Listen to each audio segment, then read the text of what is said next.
Há décadas que a esquerda ambientalista demoniza os combustíveis fósseis. Em sua cruzada por uma energia mais limpa e renovável, porém mais cara e inacessível para a maioria, os ambientalistas criaram todo tipo de obstáculo para a produção de petróleo nos países desenvolvidos. Resultado prático? A dependência ocidental de países como Irã, Rússia, Venezuela ou Arábia Saudita.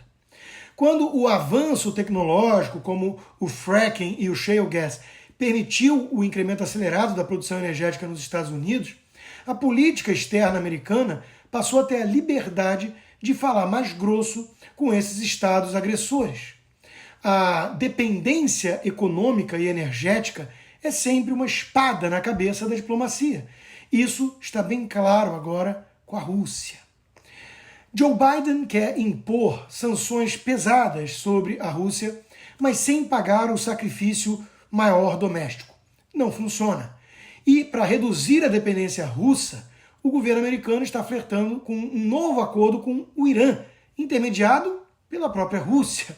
Além disso, pode-se voltar também para a Venezuela, alimentando o caixa de um outro ditador socialista.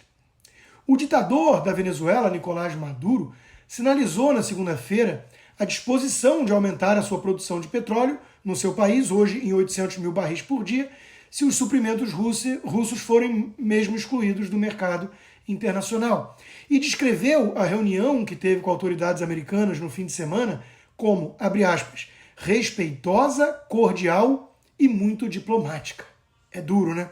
A Venezuela, um aliado russo cuja indústria petrolífera está sob sanções americanas, surgiu como um possível substituto para alguns dos suprimentos de petróleo que poderiam ser proibidos à medida que os Estados Unidos aumentem os esforços para punir a economia russa. Qual é o sentido de tudo isso? É como o caso brasileiro.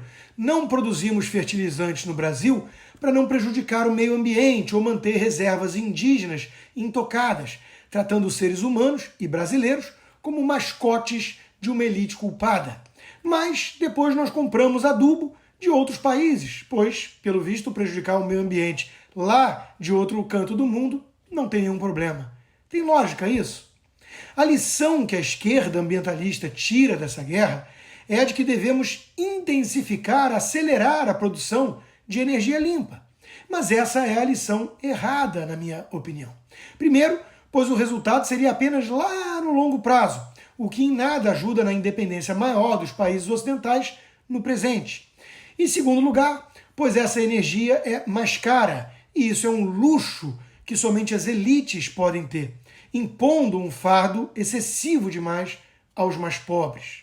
Não é a solução. A lição certa, na minha opinião, é a de que temos de produzir mais energia no Ocidente. Ponto. E se isso significa gasoduto no Alasca, perfuração de petróleo por toda parte, todo canto, e menos burocracia ambiental, então paciência. É o preço a ser pago pela independência do Ocidente. O editorial do Wall Street Journal de hoje vai exatamente nessa linha.